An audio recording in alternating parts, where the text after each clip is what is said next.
Spousal support is rarely adjusted for inflation. And so one of the models that we do is looking at the true purchasing power of spousal support over time. And it's a little bit of a jaw dropper when you look, especially with the inflation era that we're in right now. Yeah, I think that makes a lot of sense. And if I can give a few examples, I hear from many of my clients, their attorneys don't always prepare them for mediation.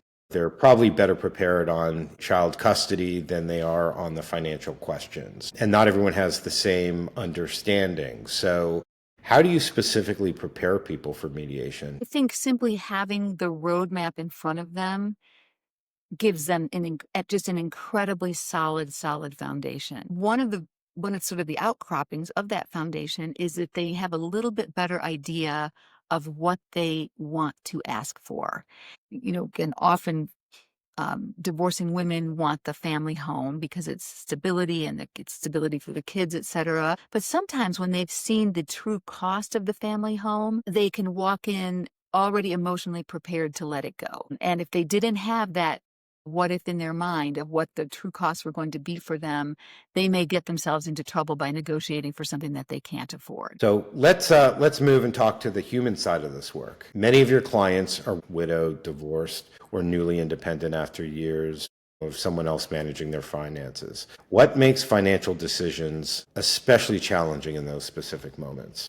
Yes, that's such a great point, and it is kind of a dangerous time, actually. It's easy to make financial mistakes in the sort of clearest of moments, let alone when you might have grief or trauma or overwhelm, depression. It can be just so overwhelming. And I often see clients thinking a dollar is a dollar is a dollar. This side of the spreadsheet, or this side of the balance sheet, and this side are even, so let's just wrap it up. And what we do is we look at how those different assets that make up those apparently equal numbers on both sides of the spreadsheet, how do those really act in real life? How liquid are they? What's the growth potential? What's the associated expense? What's the ease of access? What are the tax implications of turning this asset into cash versus this asset into cash? Being educated on how those different assets behave is very, very enlightening. No doubt. I often tell my clients a dollar of retirement savings isn't the same as a dollar cash today. And you have to decide where your greatest need is, but you can't trade equally a dollar for a dollar in some scenarios.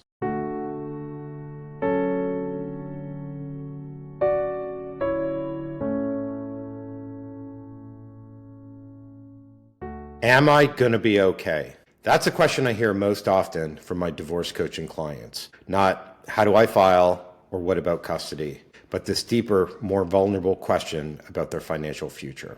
And here's what I've learned. You can't rebuild your life with confidence when you're making decisions in the dark. Today's guest created a tool that turns financial anxiety into clarity, not through guesswork or generic advice, but through what she calls smart money math for life's big decisions. I'm Justin Milrad, and this is a Conscious Divorce podcast where we explore divorce not as a failure, but as a transformation. But before we begin, a quick note. This podcast is designed to share ideas, stories, and insights from my years working in the mental health field, helping individuals navigate divorce, and from my own personal experiences. I'm not a therapist, attorney, or doctor. So this podcast is meant to complement, not replace, professional guidance from such qualified experts. So let's talk about money, clarity, and what happens when you can actually see your financial future. Connie Howard is the founder of What If Wealth, a service that helps people make confident, math-based decisions about life's biggest financial what-ifs. After a long career in tech, she created What If Wealth to give people in transition, especially those navigating divorce or new independence, clear, visual insight into their financial choices. Her approach replaces uncertainty with understanding and helps clients move forward with confidence. Connie, welcome to the Conscious Divorce podcast. Justin, thank you so much for having me. I'm really delighted to be here. Terrific. Great to have you here. Let's start with your origin story. What inspired you to create What If Wealth? Because you come from tech, this wasn't your original plan. That is a great point. It wasn't my original plan or my original path at all. In fact, had been retired already for a couple of years when I created the company and never thought I was going back to work. But, passion has a way of pulling you in a new direction. So I'll just give you my quick background. Professionally, as you said, I was in business for 35 years, over 35 years in tech, high growth, early stage companies. And just by chance, a pretty good chunk of that background was in statistical modeling. So I was using very large data sets to predict consumer behavior. And I saw there the power of you change a little lever in the front end of the model and lots of different things can happen downstream. And I also, during my time in business, created literally hundreds of financial models. So everything from cash flow to staffing to churn to revenue projections. So I got very, very good at financial modeling. So that was point one. So leg of the stool. Point two was personally, I was always interested in finances, educated myself, I paid attention, and yet I still made a pretty good number of financial mistakes in my life. And as I look back on them, almost all of them came from not knowing making a short-term decision, not seeing or understanding the ripple effect or the downstream effect of the decision that I was making. And then the third part of it was I always worked with financial planners. They did a good job for me, so no criticism there. But their financial plans were not flexible. I would get an annual financial plan, and I would say, okay, this looks good, but what if my house appreciates at 3% instead of 4%? Or what if I retire a little earlier? Or what if I save more or spend more per month? And they just were not equipped to answer those questions. And I really wanted control over my own finances, so I built my own platform that could instantly answer any question: market performance, savings rate, home equity growth. I could instantly see what would happen to my cash flow and my net worth over time. And that became What If Wealth. I love that. And you and I had some side conversations before about the importance of financial modeling. And your second point really resonates with me and with my clients, the short term versus medium term and long term. There are a lot of questions that we need to answer. And without the information, we're not prepared for mediation and we're not necessarily making the best long-term decisions. We don't have the data. So how do you get it?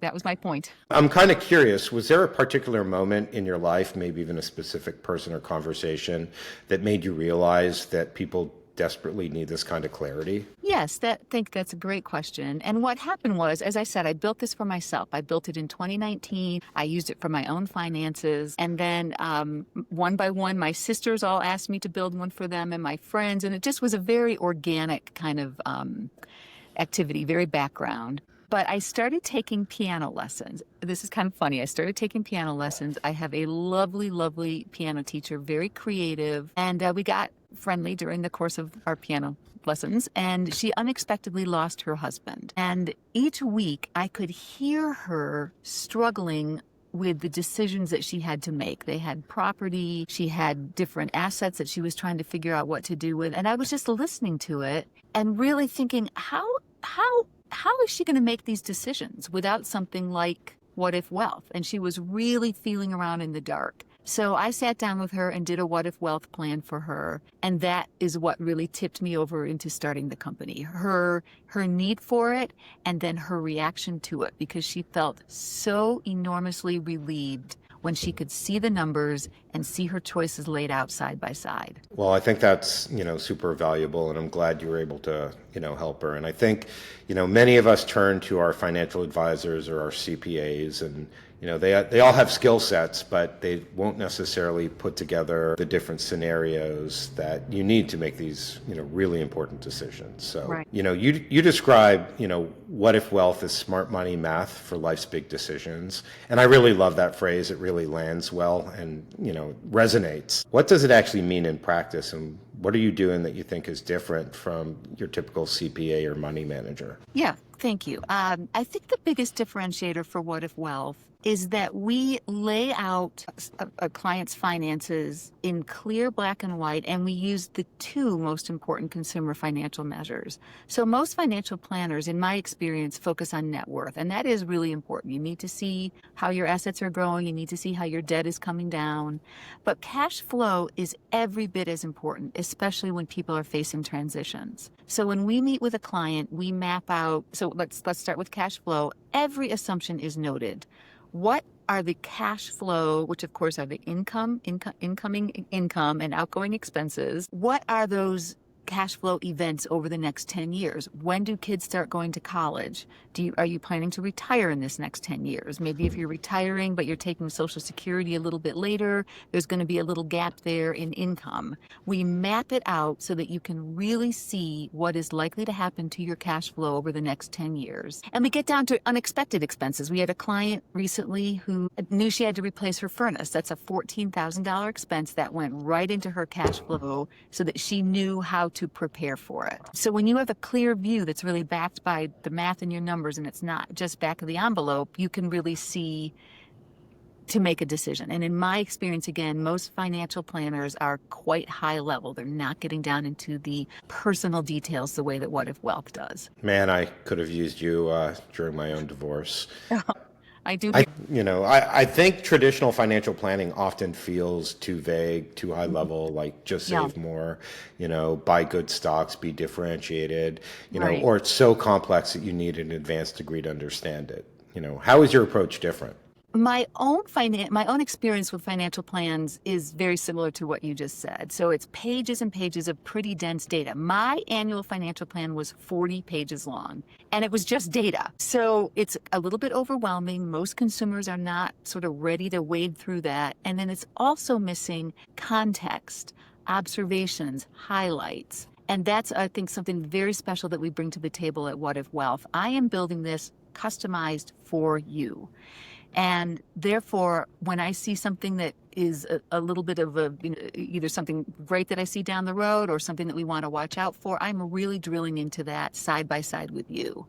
And then also, we've worked really hard to make our What If Wealth Labs, it's the name of our product, digestible for the average person. We show the math, we show the assumptions. Here's your house growth at 4%. Here's your house growth annually at 3%, side by side, so that you can really see the difference there. We research the average growth in home values in each person's city. So when I'm saying that your home is likely to increase 4.2% over the next 10 years, that's because we've researched the last 25 years and come up with a real number for you. So the assumptions are not sort of national, broad, general assumptions. It's personalized. And I find that it's very difficult, if not impossible, for most financial planners to do that because their software has been built by their IT team and they just don't have the flexibility. So that's what we do differently. And that's how we see to demystify the process. That is incredible. The micro data is so helpful because averages just don't necessarily do it. You need something a little more telling. You said something that really resonates with me, that What If Wealth is about replacing fear with understanding.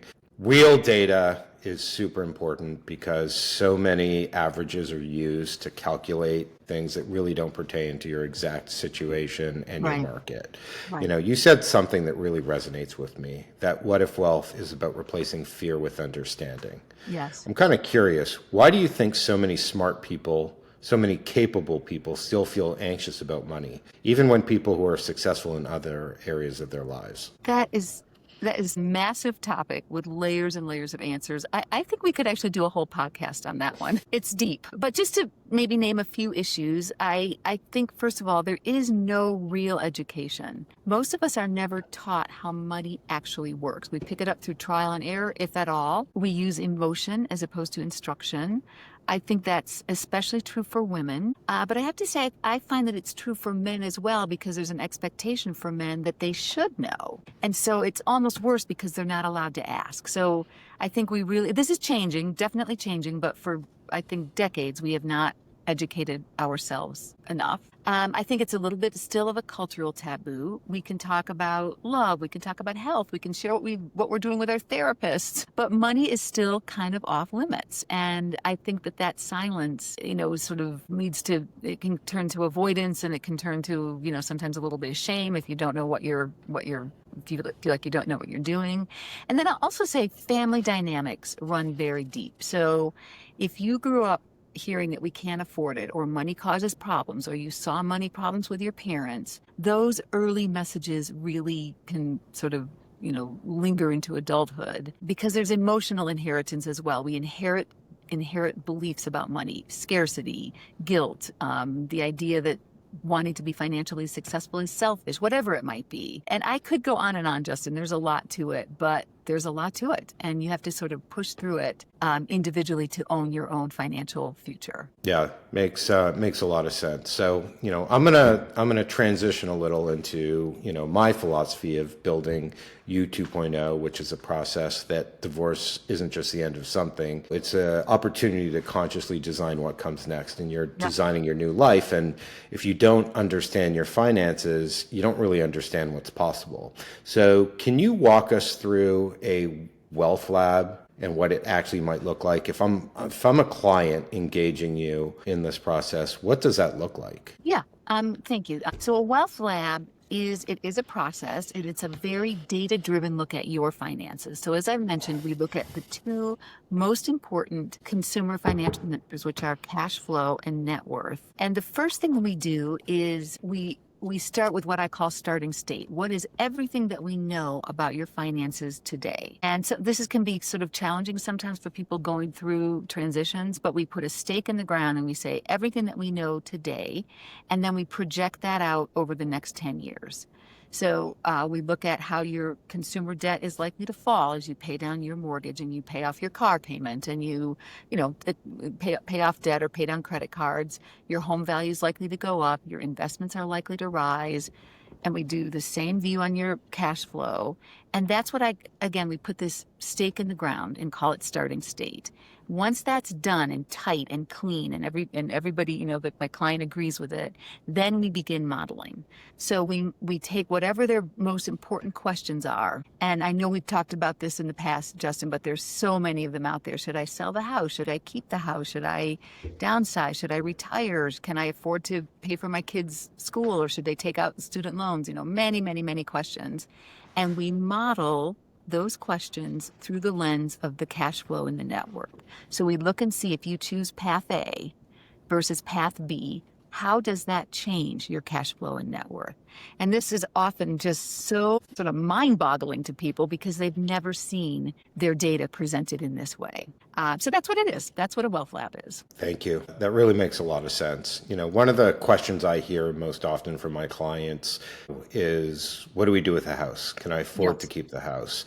Should I buy them out or sell? What if I want to start my own business? And, just as a tip here, if you're going through divorce, address the house quickly, especially in terms of whether or not you can assume the mortgage. Because if you're in a low mortgage rate versus having to completely refinance, that's two different what if scenarios. Absolutely. And here's what I find so powerful about what you do. You use real math, not guesswork, to help people actually visualize their choices. Talk about that. How do you take someone's financial reality and turn it into something that they can see and understand? Yes. So sort of drawing on that background of statistical modeling and financial planning, financial modeling, statistical modeling, financial modeling, there is an actual art and science to math. And this might sound counterintuitive because math is math, but we listen very carefully. When I'm onboarding somebody and gathering their financial picture, I'm listening very carefully to what is important to them. I'm hearing their hopes. I'm hearing their fears. I'm understanding how important it is for them to keep the house, or how overwhelmed they are financially, so maybe it would be better to leave the house. And all of those things are mapped into the models. So the models are absolute math, but they're through the lens of what's important to each client. It's interesting. One client just mentioned, kind of off to the side, I almost think she wouldn't have even mentioned it to me, but she and her ex-husband had a personal loan to an aunt that really bothered her. They'd never paid it off. It had just been set aside by the aunt, but it really, again, bothered this client. So we modeled that in. How could she pay that off over time? We wrap this all up in an easy to digest, organized, step-by-step presentation. Here's your cash flow. Here's your home equity. Here's your net worth. Here's choice A. Here's choice B. And we do it with tables and graphs and editorial content that is customized to the client. And these are always live, by the way. I'm never emailing someone a massive document. I'm walking with them through each stage. It is an iterative process. They can ask questions. They can go back and forth. We can make changes. After they see the numbers, they sometimes say, you know what? I don't want to go down that path. Let's go down this path. And so we've worked very hard to make this an in-person iterative process with great visuals that really lay out their finances clearly. Yeah, I'm sure the visuals make a huge difference, especially if someone isn't, financially inclined. They Right, can understand exactly. by looking at bar graphs and, all different types of graphs. Right. And if someone were to engage you, typically how long does it take to get them this information? I'm going to say it's usually about a 2-week process from start to finish. It's again, we meet, it's probably a good 3 or 4 phone calls. And I'm not trying to burden people at all. If people move quickly, we move quickly. But most of the clients that I work with take it in a little bit at a time. And then we go back and do a little more modeling and then present the next piece. So I'm going to say 2 weeks. But I will say, with that said, we're also very sensitive to the fact that there are deadlines. I'm actually meeting with someone this weekend because it's the only time that she had, and she has a deadline next week and she needs these numbers. So we can be quite responsive if the need is there. That's incredibly valuable. Yeah. In divorce, people are making permanent decisions under temporary emotions. Right. And having this clarity is so important. And I think it's just one of those areas that people don't want to broach. But, let me tell you this, it's better to do this sooner than later, Right. especially when it's, time for mediation. So Right. let's talk about timing, because I think it's really important. When should someone reach out to you? Do they call you before they file, during the process, after, everything's settled? Well, given that the whole range of choices, I would recommend that people start at the beginning of the process, because that equips you and arms you with a very clear view. In fact, I mean, it's kind of funny. I have a tale of 2 clients that I'm working with right now. One of them is in pre-contemplation. She feels like her marriage is ending, and she wants to get prepared. So we're working with her on getting everything together for her starting state. And then we're going to model, as you said, Justin, the most important question usually is the house. And then I'm also working with another woman who is divorced, and she has, the dust has settled. She's picking up the pieces and wants to know, what is her financial future going to look like now? So those are 2 ends. And then of course we work with people throughout the process. But if your question is when's best, it's best to do it as early as possible. And again, I wish I had you before we went to mediation, because I think it would have made a huge difference. And something that I hear from many of my clients, their attorneys don't always prepare them for mediation. They're probably better prepared on child custody than they are on the financial questions. And not everyone has the same understanding. So how do you specifically prepare people for mediation? When someone walks into that room, how are they prepared knowing that they've been through a wealth lab? I think simply having the roadmap in front of them gives them just an incredibly solid foundation. One of sort of the outcroppings of that foundation is that they have a little bit better idea of what they want to ask for. And often divorcing women want the family home because it's stability, and it's stability for the kids, etc. But sometimes when they've seen the true cost of the family home, they can walk in already emotionally prepared to let it go. And if they didn't have that what if in their mind of what the true costs were going to be for them, they may get themselves into trouble by negotiating for something that they can't afford. Yeah. And you mentioned when we've spoken before about being house poor, and I can relate because I'm there right now. I had a 3.5% mortgage, and now, I'm 6.5%, and it really Right. makes a huge impact. And Yeah.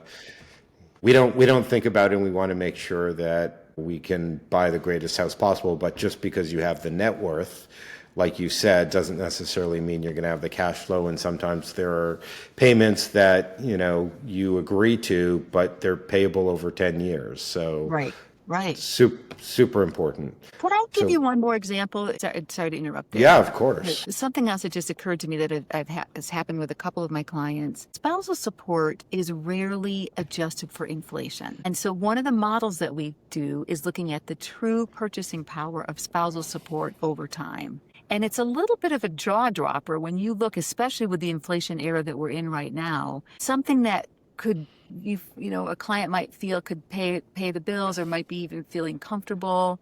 If you look at it over the next 2, 4, 6, 8, 10 years, the purchasing power of that spousal support degrades pretty rapidly. So having that front of mind when you're going to the negotiating table is super helpful. And that's a great example of what has real long-term legs. That's a decision that they could have made casually, or, a decision that they could have made unknowingly. Knowing the degradation of that spousal support can really help them at the negotiating table. Yeah, I think that makes a lot of sense. And if I can give a few examples of things that we didn't cover that I wish we did, thinking about the future, we have 3 kids, and each kid at some point we want to buy them a car. So we didn't talk about that. What will that split look like? Or bar and bat mitzvahs and college and, all these other things. We assume we're on the same page, but we could be on very, very different islands. These are all things that you need what if scenarios. And Right. truthfully, we typically want the best for our kids, but there's a finite amount of resources. So we got to be really conscious about a house and lifestyle and school and camp and all this other stuff. So that's where I think, the planning really, really comes in handy. Yep, it does. I see it over and over again. So let's move and talk to the human side of this work. Many of your clients are women in transition, widowed, Yep. divorced, or newly independent after years, of someone else managing their finances. What makes financial decisions especially challenging in those specific moments? Yes, that's such a great point, and it is kind of a dangerous time, actually. It's so easy. It's easy to make financial mistakes in the sort of clearest of moments, let alone when you might have grief or trauma or, overwhelm, depression. It can be just so overwhelming. And what I hear from people is they just want it to be done. Just let's get this done. And those emotions can cloud judgment. And that feeling of just let's get it done lead to very significant long-term gaps. People are left short of maybe what could have legitimately been theirs. And I often see clients thinking a dollar is a dollar is a dollar. This side of the spreadsheet, of this side of the balance sheet, and this side are even, so let's just wrap it up. And what we do is we look at how those different assets that make up those apparently equal numbers on both sides of the spreadsheet, how do those really act in real life? How liquid are they? What's the growth potential? What's the associated expense? What's the ease of access? What are the tax implications of turning this asset into cash versus this asset into cash? Being educated on how those different assets behave is very, very enlightening. No doubt. I often tell my clients a dollar of, retirement savings isn't the same as, a dollar cash today. And you have to Right.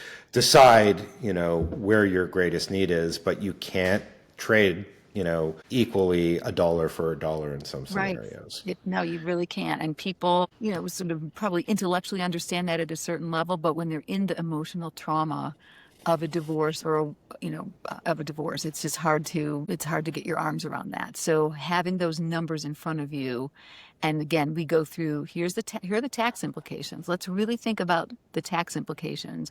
Or if you're counting on those retirement assets to pay your bills in the short term, you're going to have penalties and taxes. And, that's really different than taking a more liquid asset.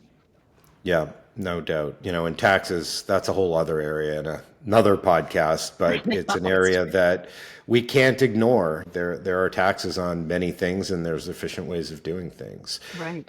You've said to me in the past when we've talked that when you see your numbers, you can trust your decisions. I think that's a very powerful statement.